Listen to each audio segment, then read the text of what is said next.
Israel has eased its blockade on the Gaza Strip. Not by as much as some would like, but the Middle East envoy Tony Blair says it is a good start. It follows the death of 9 Turkish activists killed by Israeli soldiers when they raided an aid flotilla as it tried to break the naval blockade of Gaza. Ken O'Keefe, my guest today, was on that boat and involved in the violence. So was it worth it?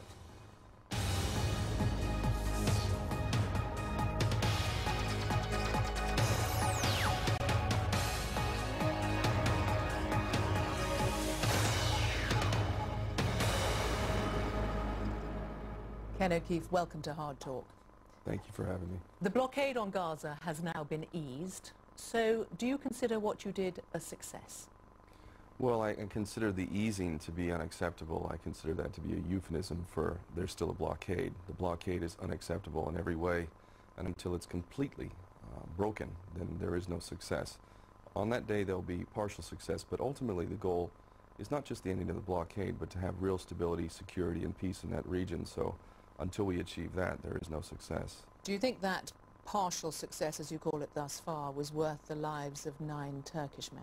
Absolutely, and I say that not lightly at all because Palestinians die every day, and we don't hear about them in the news like we've heard about them in the flotilla. And it seems as if the Palestinian lives don't equate to non-Palestinian lives. I don't agree with that. Palestinian lives are every bit as precious as every other person's life, yet they die on a regular basis. But aren't there other ways of doing it? 9 men lost their lives. Isn't there another way to convince Israel to ease its blockade? Well, there's no question at all that before this flotilla happened and the violence that Israel perpetrated on that ship, there was no real talk of ending the blockade, easing the blockade. America was standing behind its policy of supporting Israel unconditionally. The Egyptians were collaborating with the Israeli and American policy in keeping Rafah closed. And ultimately, there was no real talk from the EU or the United Nations. So only because people have died and done what they are capable of doing do we see any real movement of all. I don't know how we can possibly ignore that. Let's turn to what happened on that morning when the Mavi Marmara was boarded by Israeli soldiers. The Israeli Defense Forces released video that they have obtained of the event, and we can take a look at it here now. Where were you at the time? Were you on the top of the ship? I was one deck below the top deck where the commandos are coming down. What the Israeli Defense Force say about this is that, and it's clear from some of the video, that it was when the first soldier came down that he was attacked. Yeah, what the Israelis are not revealing is all the footage that would not support their whole idea of what happened on that evening. There's lots of footage that has been confiscated and is held in control of the Israelis. I saw one dead body before I came into contact with the first commando that I helped to disarm, and he was shot right square in the forehead, and I know this man was a photographer and was not holding any weapon at all. Before they started coming from the helicopters, they came from the boats at the sides and were firing percussion grenades. They were also firing rounds, which it would appear have been live rounds as well, and ultimately they were using all means to cause disruption and chaos. It was an attack. It wasn't a boarding, it was an attack. Israel says that when they went on board, they used rubber bullets and paint guns, which they used for riot dispersal. And it was only when a firebomb was thrown at them that one of their soldiers was stabbed, and when their pistols were taken off them, that they used live ammunition. You know, Ehud Barak said before we let out on that mission that they would use any means to stop us, and at any price they would stop us. That's his declaration before we headed out. The Israeli lies are continuous and incessant, and the ultimate proof of that is that they will not allow the evidence which would be counter to their argument to be released. They control all of the evidence that's being released at this point. But what is clear from those videos, and there's videos available as well where you can see somebody, and it would appear to be the first soldier, as soon as he lands he is being beaten.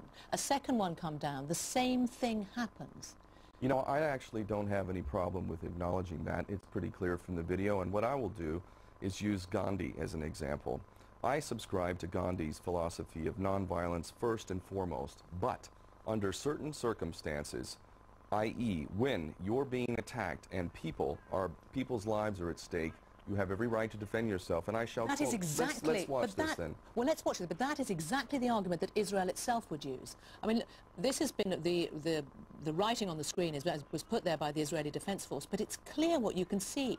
The Israeli soldiers are being attacked, and their argument is they were only acting in self-defense. Sure. And you know what the problem is with that argument?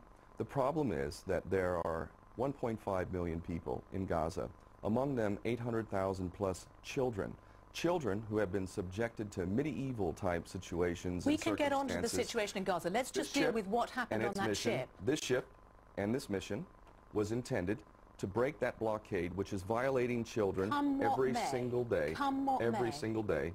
But the intention to block the blockade, because you say, look, Israel had certain intentions before it came on board.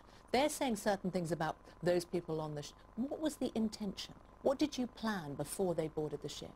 The plan was to break the blockade and deliver aid which is critically needed to the population of Gaza, which has been subjected to an inhumane, illegal, collective punishment policy which subjects 800,000 plus children to conditions that we wouldn't tolerate for one day in Britain or the United States or any other civilized country. If you want to win the argument, you also need to be clear about what happened on that ship. I'm clear about it.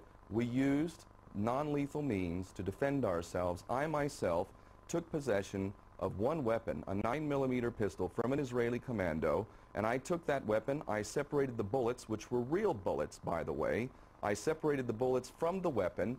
We, on that ship, that night, had possession of 3 Israeli commandos.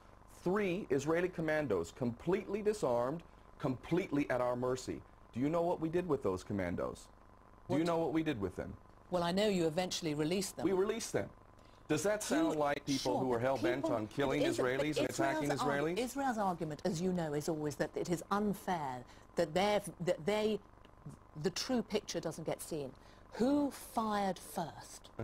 The Israelis made it clear that they would stop us at, quote, any price. That's Ehud Barak, who needs to face war crimes charges for attacking a civilian passenger ship on a humanitarian aid mission in international waters, no less. We've heard so much about Somali pirates. What about the Israeli pirates? Interviews with those on board in advance of it, there are those who said, and the organizer of the ship said the intention was to reach Gaza or die. Others said, either we will die as martyrs or we'll reach Gaza. And there were those on board interviewed on the ship who talked of waiting for the battle. Was that the intention? Did you expect violence? Did you want violence? Of course not. Any person who's sane would not want violence. You'd rather justice and peace. Ultimately, the atmosphere on that ship, from all the way up until that attack, was very positive, very uplifted, a feeling of exercising one's consciousness and humanity. There wasn't hope that we would be attacked. Our hope was to arrive in Gaza. Was there an expectation? Look, no, you're a former military man, you're a former U.S. Marine. I can speak for myself. I was on the first Free Gaza mission in August 2008, August 23rd, that arrived in Gaza. 2 boats, 46 passengers. The Israelis said all the way up to the moment of departure that we were nothing better than pirates and they would treat us as such and that they were not going to allow us through. And we got through because enough of the world was paying attention. And ultimately, that's the only reason why we got through. So the Israelis were saying the same exact thing this time, but I thought, mistakenly, that the Israelis would not be so stupid as to attack a civilian ship in international waters on a clearly humanitarian mission which is intended to help people, including 800,000 plus children, who were completely innocent and cannot be subjected to such treatment. What were the preparations in advance on the ship? Preparations that, I don't know... To defend it. To defend it. So the images that the Israeli Defense Force have released of wooden batons, of pipes being sawn in preparation... I don't have any problem with that. The knives I have a problem with. Because we were specifically told not to use any knives. Knives could be lethal. But you know that there were those on board who had knives and used knives. Really? Where's the proof? What, from Israel? They're lying. They lie incessantly. Are the soldiers who were wounded lying? That they are telling the truth? What about the soldiers who were wounded? Those soldiers should be dead if we were terrorists. Why are they alive? Because we're not there to kill people. You accept soldiers were shot? No, I don't accept that. So the soldier who says he showed... Do you know how many soldiers died in the invasion of Gaza last year? The point... Do you know how they died? I'm interviewing you.